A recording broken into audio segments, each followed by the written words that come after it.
गणेशाय नमः। ओम श्री परमात्मने नमः।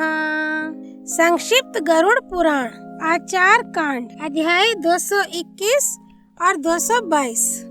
अध्याय 221 धर्म सार का कथन। श्री ब्रह्मा जी ने कहा, हे शंकर, अब मैं सभी पापों का विनाश करने वाले तथा भोग और मोक्ष प्रदान करने वाले अतिशय सूक्ष्म धर्म सार को संक्षेप में कहता हूँ, आप सुने। शोक शास्त्रीय ज्ञान धर्म, बल, धैर्य, सुख और उत्साह इन सब का हरण कर लेता है, अर्थात शोक के प्रभाव से सभी सात्विक वृत्तियाँ विनष्ट हो जाती हैं। इसीलिए सर्वतोभाव से शोक का परित्याग करना चाहिए। कर्म ही दारा स्त्री है, कर्म ही लोक है, कर्म ही संबंधी है, कर्म ही बांधव है, अर्थात स्त्री, लोक, संबंधी एवं बांधव आदि कर्म के अनुसार ही मिलते हैं। कर्म ही सुख दुख का मूल कारण है, अतः उत्तम कर्म करने के लिए सदा सावधान रहना चाहिए। दान ही परम धर्म है, दान से ही पुरुष को सभी अभिष्ट प्राप्त होते हैं। दान ही पुरुष को स्वर्ग और राज्य प्रदान करता है, इसलिए मनुष्य को दान अवश्य करना चाहिए। विधि पूर्वक प्रशस्त दक्षिणा के साथ दान तथा भयभीत प्राणी की प्राण रक्षा, ये दोनों समान हैं।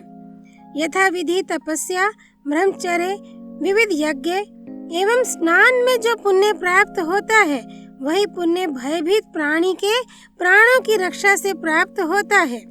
जो लोग धर्म का नाश करते हैं, वे नरक में जाते हैं। जो होम, जप, स्नान, देवता अर्चन आदि सत्य कार्य में तत्पर रहकर सत्य, क्षमा, दया आदि सद्गुणों से संपन्न रहते हैं, वे स्वर्गगामी होते हैं। कोई भी किसी को सुख या दुख नहीं देता है और ना किसी का सुख दुख हरण कर सकता है। सभी अपने किए हुए कर्म के अनुसार सुख दुख का भोग करते हैं। जो धर्म की रक्षा के लिए जीवन दान करता है, वह सभी विषम परिस्थितियों, कठिनाइयों को पार कर जाता है। जिनका चित्त सदा संतुष्ट रहता है, वे फल, मूल, शाक आदि के द्वारा जीवन धारण करके भी सुख की अनुभूति करते हैं। सुख की लालसा में सभी मनुष्य संकट की स्थिति में पड़ते हैं। यह लोभ का ही परिणाम है, जो अत्यंत दुष्कर है। मनुष्य के चित्त में लोभ उपस्थित होने से ही क्रोध उत्पन्न होता है। लोभ के कारण ही मनुष्य हिंसा आदि ग्रहित कार्यों में प्रवृत्त होता है। मोह, माया, अभिमान, मत्सर्य, राग, द्वेष, असत्य भाषण एवं मिथ्याचरण, ये सभी लोभ से उत्पन्न होते हैं। लोभ से ही मनुष्य मोह और मद से उन्मत्त हो जाता है। इसलिए लोभ का परित्याग करना चाहिए।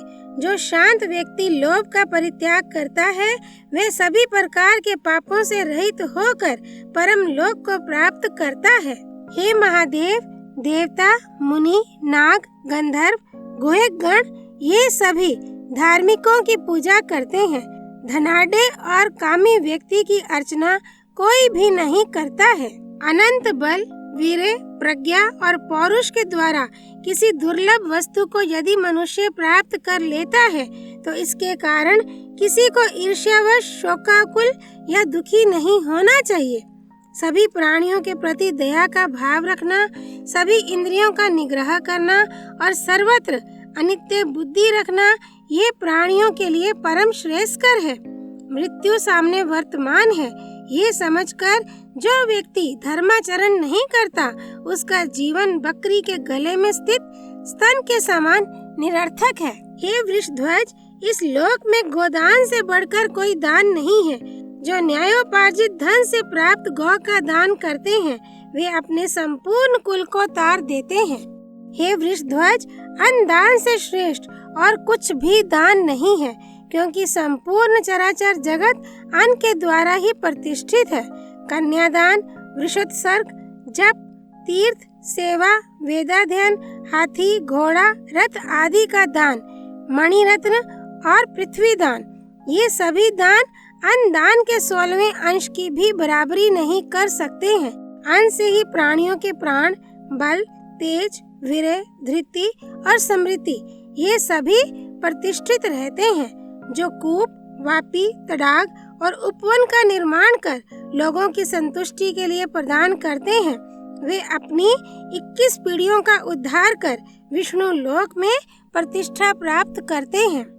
साधुओं का दर्शन करना अतिशय पुण्यदायक है। ये सभी प्रकार के तीर्थों से भी उत्तम है। तीर्थ तो समय आने पर फल प्रदान करता है, किंतु सज्जनों का संग उसी क्षण फल प्रदान कर देता है। सत्य, दम, तपस्या, शौच, संतोष, क्षमा, सरलता, ज्ञान, शम, दया और दान, इनको सनातन धर्म माना गया है। अध्याय 221 संपूर्ण। अध्याय 222 प्रायश्चित निरूपण, चांद्रायण आदि विभिन्न व्रतों के लक्षण तथा पंचगव्य विधान। श्री ब्रह्मा जी ने कहा, अब मैं नारकीय पापों को विनष्ट करने वाले प्रायश्चित आदि कर्मों का वर्णन करूंगा। मक्खी, जलकण, स्त्री, पृथ्वी पर प्राकृतिक रूप से एकत्र जल, अग्नि, बिल्ली और नेवला ये सदैव पवित्र माने गए हैं। जो द्विज परमादवश शूद्र द्वारा उच्छिष्ट, झूठ तथा छुआ हुआ भोजन ग्रहण करता है, वह एक दिन रात्रि का उपवास करके पंचगव्य प्राशन से शुद्ध होता है। यदि ब्राह्मण अन्य किसी ब्राह्मण के द्वारा उच्छिष्ट तथा स्पर्श किया हुआ भोजन करता है, तो उसे प्रायश्चित के रूप में स्नान, जप तथा पूरे दिन उपवास करके रात्रि में भोजन करना चाहिए।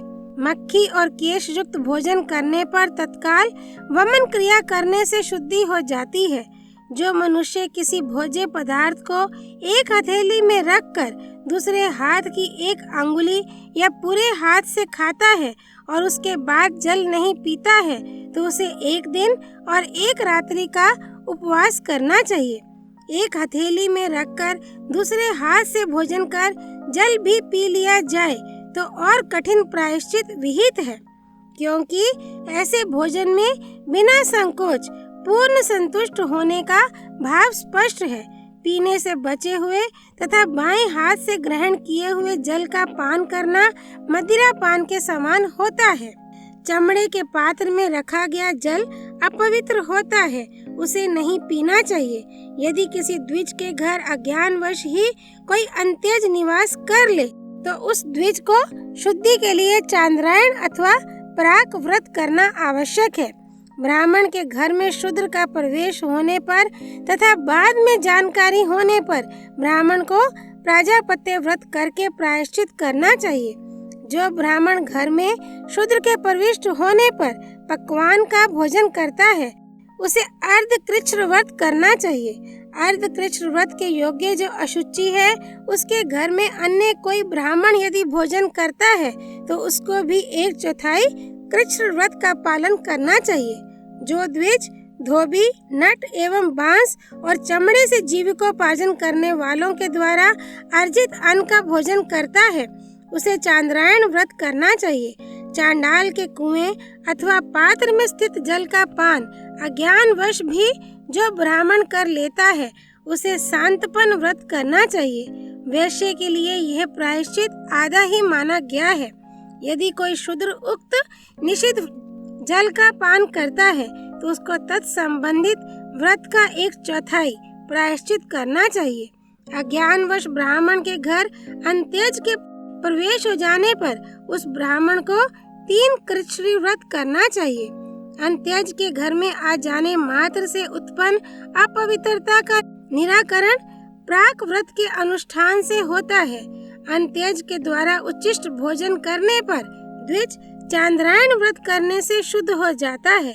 जब कभी प्रमादवश कोई ब्राह्मण चांडाल द्वारा दिए गए अन्न का भोजन कर लेता है, तो उसे चांद्रायण ऐंदव व्रत करना चाहिए। ऐसी ही अपवित्रता में क्षत्रियो को 6 दिन और वैश्य को 2 दिन का शांतपन व्रत करना चाहिए। यदि प्रमादवश ब्राह्मण और चांडाल एक ही वृक्ष के नीचे एक साथ फल खा लेते हैं, तो वह ब्राह्मण एक दिन रात के उपवास से शुद्ध होता है। यदि ब्राह्मण भोजनोपरांत बिना आचमन इत्यादि किए चांडाल का स्पर्श कर लेता है, तो उसे 8000 गायत्री अथवा 100 द्रुपदादीप मंत्र का जप करना चाहिए। चांडाल अथवा स्वपच के द्वारा किए गए विष्ठा और मूत्र के स्पर्श हो जाने पर ब्राह्मण को 3 रात का उपवास करना चाहिए। द्विज को अंत्यज की स्त्री के साथ गमन करने पर प्राक व्रत करना चाहिए, पर स्त्री के साथ बिना कामना के गमन करने पर प्राक व्रत करना चाहिए। जो द्विज मद्य आदि से अशुद्ध पात्र में रखे हुए जल का पान करता है वह कृच्छ्र पाद व्रत तथा पुनः संस्कार से शुद्ध होता है। जो ब्राह्मण वज्रपात, विद्युतपात अथवा अग्नि वायु के कारण अकस्मात उत्पन्न उपद्रव से ग्रस्त होने के कारण अपना घर छोड़ने तथा अन्न पान आदि को लेकर किसी अंत्यज के घर में रहने के लिए विवश होते हैं तो उन्हें 3 कृच्छ्र और 3 चांद्रायण व्रत करना चाहिए।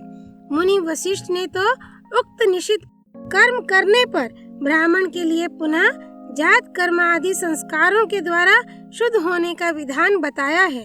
कोई स्वयं उच्चिष्ट भोजन के बाद मुख एवं हाथ का प्रक्षालन नहीं किया है, उसके उच्चिष्ट भोजन करने के बाद शेषन का भक्षण करने पर अथवा कुत्ते या शूद्र से सपृष्ट सिद्ध अन्न का भक्षण करने पर द्विज एक दिन रात्रि पर्यंत उपवास तथा पंचगव्य प्राशन से शुद्ध होता है।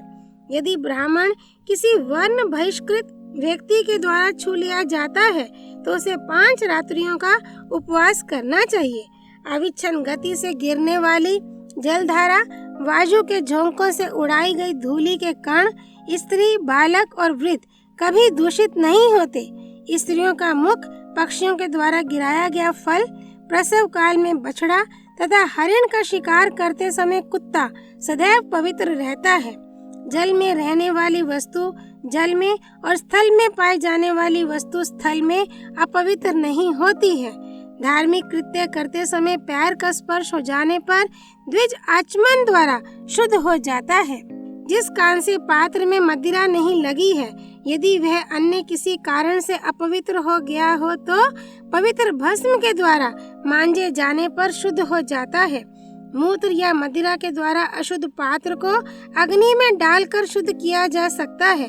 गौ के द्वारा सूंघे गए, शूद्र के द्वारा छुए गए तथा कौवे और कुत्ते के द्वारा जूठे किए गए कांसे पात्र 10 बार शुद्ध भस्म से मांजने पर शुद्ध होते हैं। जो ब्राह्मण शूद्र के पात्र में भोजन कर लेता है वह 3 दिन तक उपवास रखकर पंचगव्य पान करने से शुद्ध होता है। जो ब्राह्मण उच्चिष्ट पदार्थ या उच्चिष्ट प्राणी का स्पर्श करता है अथवा कुत्ते या शूद्र का स्पर्श करने से अपवित्र हो गया हो वह भी 3 दिन के उपवास और पंचगव्य के पान से शुद्ध हो जाता है। रजस्वला स्त्री का स्पर्श करने पर उपवास करके पंचगव्य पान करने से शुद्धि होती है। जल रहित प्रदेश, चोर और हिंसक व्याघ्र आदि जीवों से परिव्याप्त मार्ग में किसी अशुद्ध होने योग्य द्रव्य को हाथ में लिए हुए यदि मल मूत्र का परित्याग किया जाता है तो वह द्रव्य अशुद्ध नहीं होता है। भूमि पर उस द्रव्य को रखकर शौच कर्म करना चाहिए। कांजी, दही, दूध, मट्ठा, कृस्रान शूद्र से भी ग्राह्य है। मधु अत्यंत से भी ग्रहण किया जा सकता है। जो ब्राह्मण आदि गुड़ की बनी हुई, पिट्ठी की बनी हुई या महुआ की बनी हुई मदिरा पान करते हैं उन्हें अग्नि के समान संतप्त सुरा का पान करके शुद्ध होना चाहिए। जो ब्राह्मण और क्षत्रिय सूतक युक्त घर के पात्र में जल अथवा भोजन ग्रहण कर लेते हैं उन्हें कर्मशः 500 और 100 गायत्री मंत्रों का जप करना चाहिए। जब घर में सूतक पड़ जाता है तो उस समय ब्राह्मण, क्षत्रिय, वैश्य और शूद्र कर्मशः 10 दिन, 12 दिन, 15 दिन तथा 1 मास के बाद शुद्ध हो जाते हैं। युद्धरत राजाओं की, यज्ञ दीक्षित की तथा परदेश में गए हुए लोगों की सूतक होने पर तत्काल स्नान से शुद्धि हो जाती है। 1 मास के बालक की मृत्यु होने पर भी स्नान से सद्य शुद्धि का विधान है। अविवाहित कन्या, यज्ञोपवीत संस्कार रहित द्विज, दांत निकल आए हुए बालक तथा 3 वर्षीय कन्या की मृत्यु होने पर 3 रात्रियों का अशौच होता है। जन्ना शौच में गर्भस्राव होने पर भी 3 रात्रियों का अशौच माता के लिए माना गया है। प्रसूता स्त्रियां 1 मास तक अशुद्ध रहती हैं। रजस्वला स्त्री चौथे दिन शुद्ध हो जाती है। देश में दुर्भिक्ष एवं किसी आकस्मिक कारणवश विप्लव होने की स्थिति में जन्म अथवा मृत्यु का अशौच होने पर भी देश हित के लिए दान आदि धर्म यथा नियम किए जा सकते हैं। दीक्षा काल में, विवाह आदि में, देव पितृ निमंत्रण में, देवताओं तथा ब्राह्मणों के निमंत्रित हो जाने पर या पूर्व संकल्पित कार्यों के बीच भी यदि घर के किसी व्यक्ति की मृत्यु हो जाती है अथवा कोई बच्चा जन्म लेता है तो उस समय अशौच नहीं होता है। द्विज प्रसूता पत्नी का स्पर्श करने से अशौच युक्त हो जाता है। जहाँ अग्नियों का आह्वान होता है, जहाँ वेदों का पठन पाठन होता है अथवा जहाँ वैश्वदेव यज्ञ आदि धार्मिक कृत्यों का संपादन होता है, वहाँ सूतक दोष नहीं होता। अशुद्ध घर में भोजन करने पर ब्राह्मण 3 रात्रि उपवास के पश्चात शुद्ध होता है। यदि ब्राह्मण, क्षत्रिय, वैश्य और शूद्र की स्त्री रजस्वला हो जाए और परस्पर एक दूसरे का स्पर्श करे तो ब्राह्मणी 3 रात में, क्षत्रिय की स्त्री 2 रात में, वैश्य की स्त्री 1 दिन में उपवास करने के पश्चात शुद्ध होती है। शूद्र की स्त्री तो सद्य स्नान करने के बाद ही शुद्ध हो जाती है। कुत्ते, सियार और बंदर को कुएं में गिरा हुआ देखकर उस कूप का जल पीने से ब्राह्मण 3 दिन, क्षत्रिय 2 दिन तथा वैश्य 1 दिन के उपवास के पश्चात शुद्ध होता है। यदि कुएं में हड्डी, चमड़ा, किसी प्रकार का मल या चूहा आदि गिर जाए तो उसे कुएं से बाहर निकालकर कुएं का कुछ जल निकाल देना चाहिए तथा पंचगव्य डालकर कुएं को शुद्ध करना चाहिए। यदि तडाग या पुष्करणी आदि का जल दूषित हो गया हो तो उसमें शुद्ध भस्मादि डाल देना चाहिए और 6 घड़ा जल उसमें से निकालकर पंचगव्य डाल देना चाहिए। ऐसा करने से वह शुद्ध हो जाता है। यदि रजस्वला स्त्री का रजस्त्राव कूप जल के मध्य हो जाता है तो उसमें से 30 घड़ा जल निकाल देना चाहिए। अगम्य स्त्री का गमन, मध्य तथा गोमांस का भक्षण करके ब्राह्मण चांद्रायण व्रत, क्षत्रिय प्राजापत्य व्रत, वैश्य शांतपन व्रत करने से और शूद्र 5 दिन उपवास के बाद शुद्ध हो जाता है। किंतु प्रायश्चित करने के बाद ऐसे सभी व्यक्तियों के लिए अपेक्षित है कि वे गोदान करें और ब्राह्मण भोजन भी कराएं। क्रीड़ा तथा शयनादि के समय नील लगा हुआ वस्त्र दूषित नहीं होता। अन्य कार्यों में तो नील लगे हुए वस्त्रों का स्पर्श नहीं करना चाहिए। ऐसे वस्त्रों को धारण करने वाले नरक में जाते हैं। जो मनुष्य अवरोध उत्पन्न करने के लिए पशु के 2 पैरों में बंधन लगाने का पाप करता है और उस पशु की मृत्यु जलाशय के समीप, वन में अथवा घर में जलने से या कंठ में रस्सी बांधने, घंटी, घुंघरू आदि आभूषणों के पहनाने से हो जाती है तो उस मनुष्य को कृच्छ्रपाद व्रत करना चाहिए। गाय की शरीर की हड्डी तोड़ने पर, सींग तोड़ने पर, चमड़ा भेदन करने पर तथा पूंछ काटने पर लगे हुए पाप का प्रायश्चित आधे मास तक यावक पान करने से होता है। हाथी, घोड़े और शस्त्र आदि से गौ की ऐसी क्षति होने पर कृच्छ्र व्रत करना चाहिए। यदि अनजान में ब्राह्मण, क्षत्रिय और वैश्य मल, मूत्र, मदिरा से संस्पृष्ट पदार्थ का भोजन कर लें तो उन्हें पुनः द्विजातीय संस्कार करना चाहिए। पुनः द्विजातीय संस्कार के समय केश मुंडन, मेखला धारण, दंड ग्रहण और भिक्षाचरण आदि की आवश्यकता नहीं है। अंत्यज के पात्र में रखा हुआ कच्चा मांस, घृत, मधु तथा यथा समय उत्पन्न संदिग्ध पदार्थ, तेल आदि उसके पात्र से निकाले जाने के बाद शुद्ध हो जाते हैं। कर्मशः प्रथम दिन एक भक्त व्रत, दूसरे दिन नक्त व्रत, तीसरे दिन अयाचित व्रत करते हुए जो उपवास किया जाता है वह पाद कृच्छ्र व्रत है। कृच्छ्रार्ध का द्विगुण प्राजापत्य व्रत कहा जाता है। ये सभी पापों का विनाशक है। 7 उपवास करने से कृच्छ्र व्रत पूर्ण होता है। इसी को महाशांतपन व्रत के नाम से स्वीकार किया गया है। 3 दिन गर्म जल पात्र, उसके बाद 3 दिन गर्म दूध मात्र और उसके बाद 3 दिन गर्म घृत मात्र पान करते हुए जो व्रत किया जाता है वह तप्त कृच्छ्र व्रत है। ये समस्त पापों को विनष्ट करने वाला है। 12 दिनों तक जल मात्र ग्रहण कर उपवास करने से एक प्राक व्रत संपन्न होता है। ये व्रत सभी पापों का विनाशक है। जिस व्रत में शुक्ल पक्ष की प्रतिपदा तिथि को एक ग्रास मात्र भोजन करके कर्मशः पूर्णिमा पर्यंत प्रत्येक तिथि को एक एक ग्रास भोजन की वृद्धि की जाती है और उसके बाद कृष्ण पक्ष की प्रतिपदा तिथि से प्रतिदिन अमावस्या तिथि तक एक एक ग्रास भोजन की मात्रा कम की जाती है, उसे चांद्रायण व्रत कहते हैं। सोने के समान वर्ण वाली गाय का दूध, श्वेत वर्ण वाली गाय का गोबर, ताम्र वर्ण वाली गाय का मूत्र, नील वर्ण वाली गाय का घृत तथा कृष्ण वर्ण वाली गाय का दही प्रशस्त है।